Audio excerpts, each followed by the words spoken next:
Testemunhos para a Igreja, volume 5, capítulo 38, Ambição Mundana. Meu prezado irmão I, desde nosso encontro na Campal do Maine, senti que não era muito tarde para você pôr seu coração e casa em ordem. Sei que o irmão tem sido impressionado pelo Espírito de Deus, e agora a questão é: renderá você alegremente, em resposta a esse convite para o arrependimento, o coração a Deus?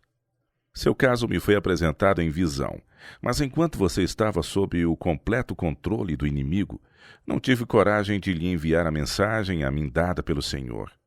Temi que você não a levasse em consideração e que o Espírito Santo seria ofendido pela última vez. Mas agora sinto-me impelida a enviar-lhe este testemunho, que será para você um cheiro de vida para a vida ou de morte para a morte. Não leia se você estiver decidido a escolher as trevas em lugar da luz, a servir a Mamon antes que a Cristo. Mas se o irmão desejar realmente fazer a vontade de Deus e estiver disposto a ser salvo da maneira por ele escolhida, então leia-o. Não faça, contudo, para criticá-lo, pervertê-lo, ridicularizá-lo e desprezá-lo, pois nesse caso ele terá para você um sabor de morte para a morte e testemunhará contra o irmão no juízo. Antes de ler esta mensagem de advertência, vá sozinho diante de Deus e peça-lhe para remover de você o espírito de oposição, rebelião e incredulidade e para abrandar e subjugar seu coração endurecido.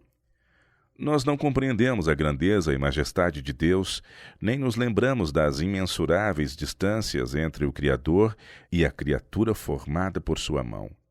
Aquele que se assenta nos céus, empunhando o cetro do universo, não julga segundo nossa finita norma, nem soma segundo nossos cálculos.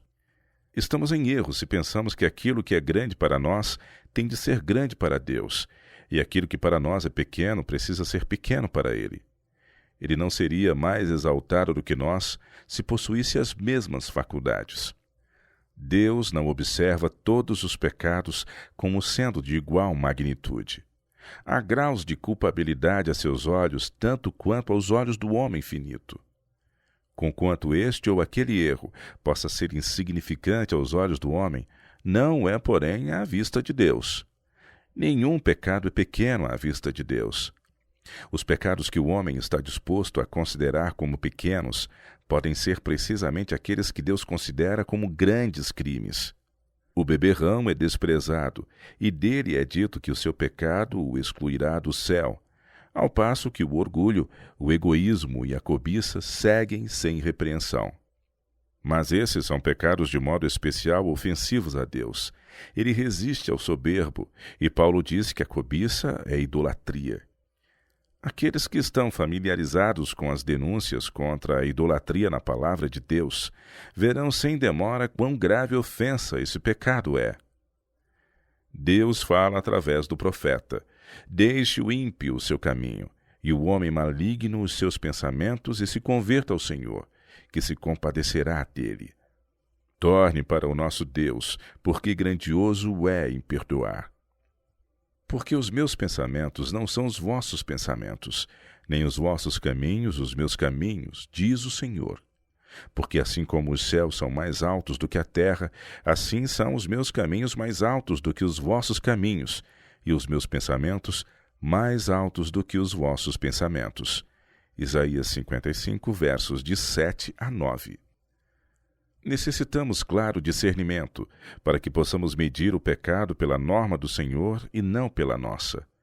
Tomemos como nossa regra não opiniões humanas, mas a palavra divina. Estamos no grande campo de batalha da vida. Nunca devemos nos esquecer de que somos individualmente responsáveis pelo resultado da luta. Ainda que Noé, Jó e Daniel estivessem na terra, não livrariam nem filho nem filha por sua justiça. Você, meu irmão, não tem pensado nisso, mas justifica sua conduta porque pensa que seus irmãos não agem direito. Algumas vezes você se comporta como uma criança mimada e manifesta descrença e dúvidas com respeito aos outros. Mas será que isso compensa? Há algo em sua família, na igreja ou no mundo, para justificar sua indiferença aos reclamos divinos? Serão, porventura, úteis algumas de suas desculpas quando você estiver face a face com o juiz de toda a terra? Quão nécia e pecaminosa parecerá sua nécia e mesquinha conduta! Quão irresponsável ela lhe parecerá a você que deixou as opiniões e os lucros mundanos se sobreporem à recompensa dos fiéis, uma eternidade de felicidade no paraíso de Deus. Quando você estava sob intenso sofrimento físico e não havia esperança na capacidade humana, o Senhor teve piedade de você e misericordiosamente o curou. Satanás procurou afligi-lo, arruiná-lo e mesmo tirar-lhe a vida. Mas o Senhor o protegeu repetidas vezes, para que você não fosse abatido enquanto seu coração estava cheio de satânico frenesi, e sua língua proferindo palavras de amargura e incredulidade contra a Bíblia e a verdade que uma vez o irmão defendeu.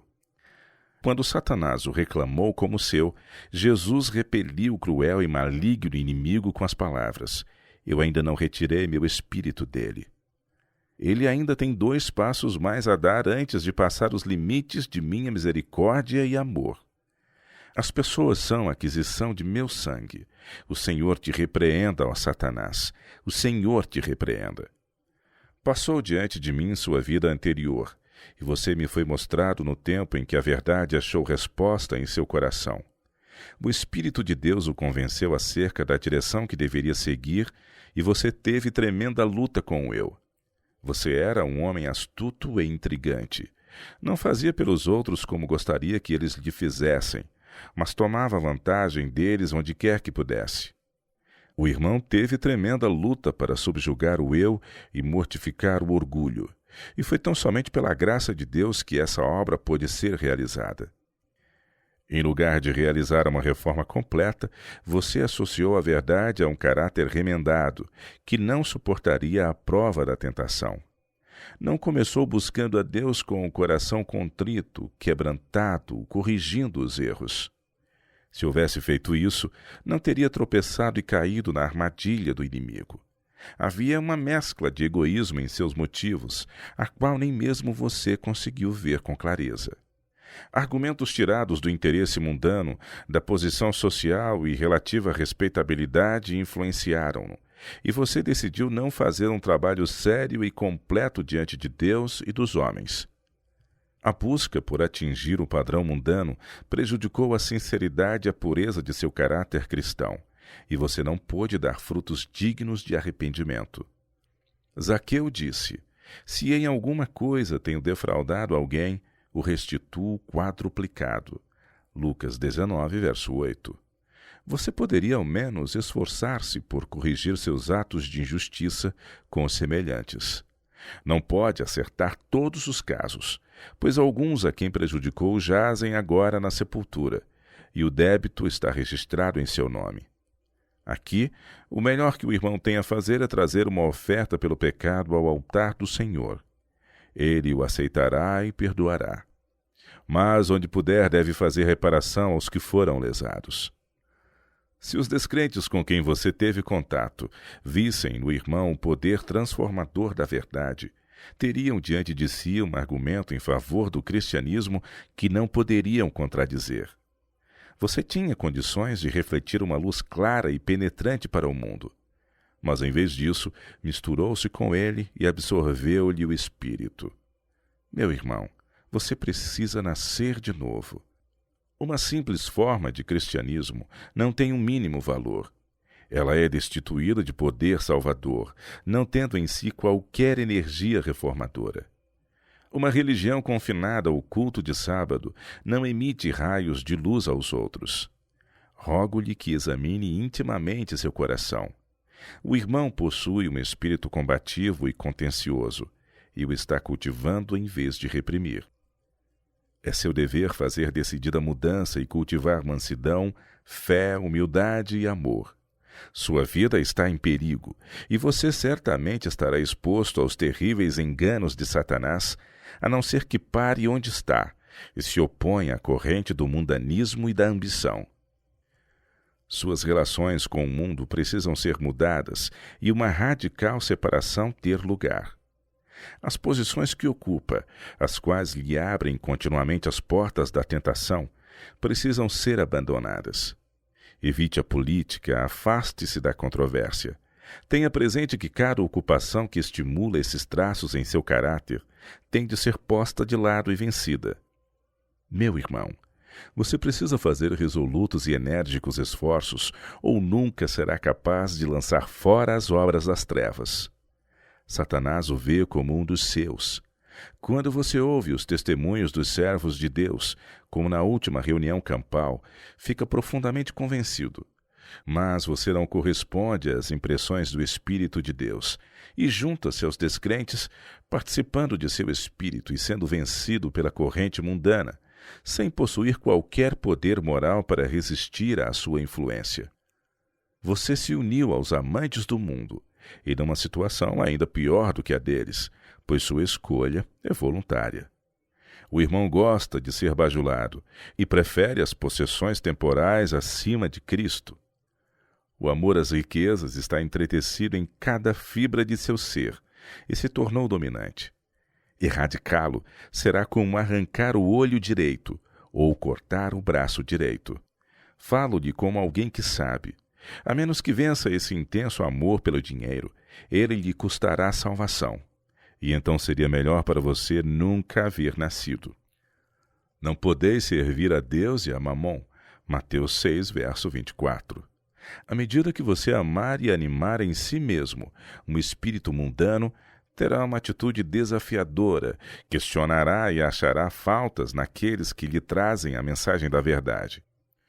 Zombará da verdade e se tornará uma falsa testemunha, um acusador dos irmãos. Os talentos que lhe foram dados por Deus para ser aprimorados para a sua glória serão ativamente usados contra sua obra e causa.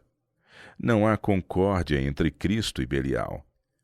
Você já escolheu a amizade do mundo, portanto está decididamente ao lado de Satanás. O coração natural acha-se em inimizade contra Deus e resistirá à mais clara evidência da verdade. O ímpio não suportará a luz que condena sua errônea conduta.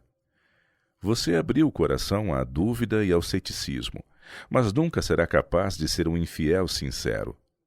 Pode até jactar-se de não crer na Bíblia, mas está cometendo perjúrio contra si mesmo todo o tempo, pois a conhece bem. Suplico-lhe que faça uma obra diligente para a vida eterna. Rompa a armadilha de Satanás, haja contra suas sugestões. Que seja esta a linguagem do seu coração.